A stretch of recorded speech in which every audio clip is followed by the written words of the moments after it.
Donc, la science décentralisée, c'est un mouvement qui utilise la technologie décentralisée, donc la blockchain, pour pouvoir revoir comment est-ce qu'on développe la science. Donc, comment est-ce qu'on développe la science? J'entends par là comment est-ce qu'on va publier, comment est-ce qu'on va faire de la recherche, comment est-ce qu'on va fonder cette recherche, qui va la fonder.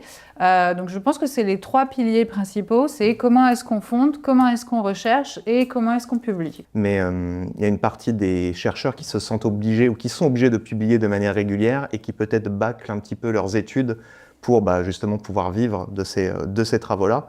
Et donc la DeSci souhaite répondre à ces différentes problématiques-là. Si on les prend un petit peu dans l'ordre, le financement, quelles sont les problématiques actuelles de financement auxquelles sont confrontés les chercheurs?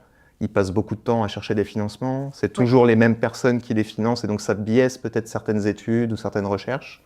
Oui, alors exactement, tu viens de le dire. Alors je pense que le pourcentage, on est à peu près d'accord pour se dire qu'un chercheur passe environ 80% de son temps à chercher des financements et 20% de son temps uniquement à actuellement faire de la recherche. C'est énorme.